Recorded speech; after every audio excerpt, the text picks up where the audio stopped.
What's happening, vinyl community? Good morning, good afternoon, or good evening, wherever you guys are when you're watching this. This is a Grail unboxing for you guys, and it's a massive one.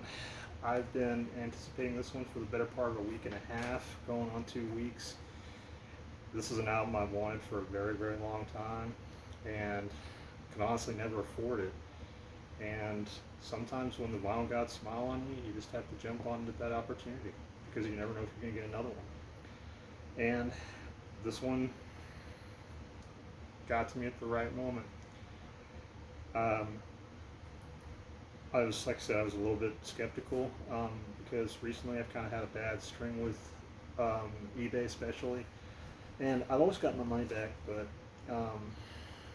it's kind of put me a little bit on edge. So when I saw the condition on this album in the listing, um, I was wondering if it was too good to be true. But I looked at the seller's feedback, figured, okay, you know what, we're going to take a chance on it, and put in a max bid. Got down to the last second, and it hit just I think $5 or $10 below my max bid. So it was meant to happen. And if it looks as good in person as it does in the listing, I'm going to be a very happy camper. So let's get this party started. Like I said, guys, this has been a huge anticipation for me.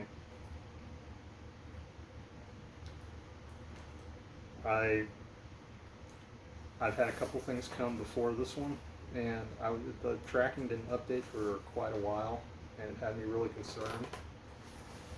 And it updated on Sunday night that it was in Denver, and it was out for delivery this morning. So don't need that anymore.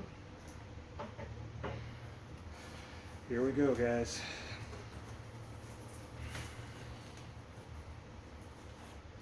Let's get that. Oh, wow. Oh, wow. It's just the Velvet Underground and Nico, Andy Warhol. Sadly, it's missing the banana sticker on the front. This would be considered a third state airbrush cover. But, I mean, all in all, guys, seams are solid. It's like a little bit of a split in the middle, but not too noticeable. I mean, the jack and everything else is super, super clean. Let's look on the inside. Careful here. I said that little bit of that split in the middle, that's it. Sucker is clean as clean can be. And that's awesome, but now we get to the fun part. Now we get to see what the wax looks like. Because nice cover's great.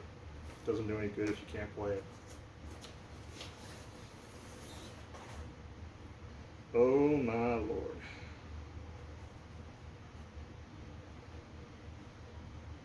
Oh my Lord.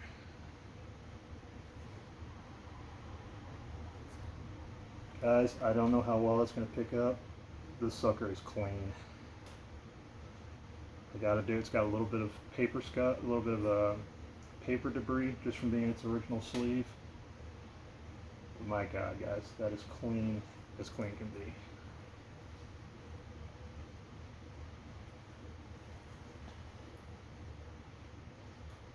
I mean, look at the glare coming off of that wax just from the sunlight hitting it. It's a beautiful, beautiful copy. Now I gotta do some research on it. It is, like I said, it is a third state, so it still would have a banana on this cover. But a little bit of a backstory on this album, as I'm putting everything away. So this album was released in around '66 or so, and a little backstory about the band. They were signed. This album came out actually in part because of Andy Warhol.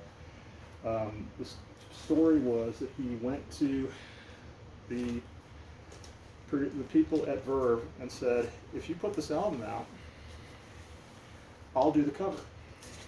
And the idea being that you have an Andy Warhol original when you buy the album. And so that was the big premise for getting the album pressed.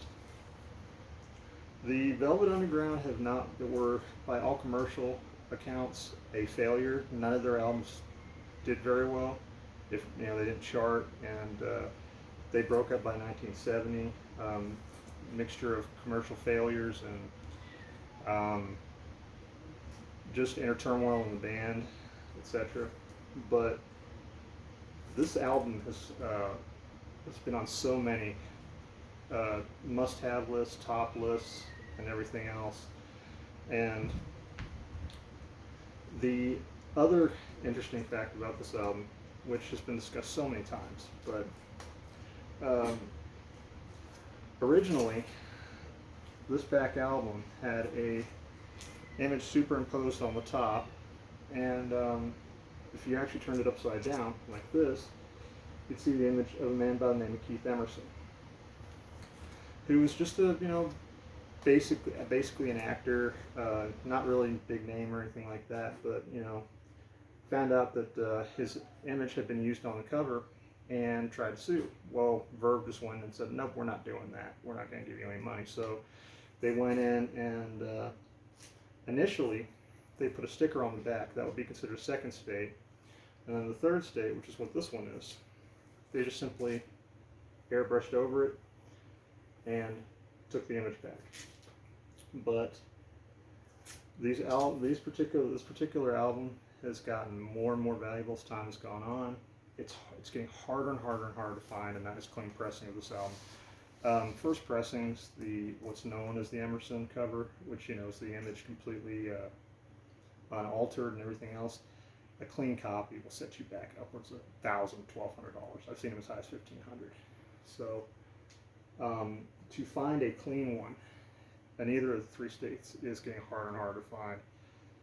And when I had purchased this one, I was really hoping, keeping my fingers crossed, praying to the vinyl gods, whatever you want to call it, that this one was going to be as clean as it looked. And it did not disappoint.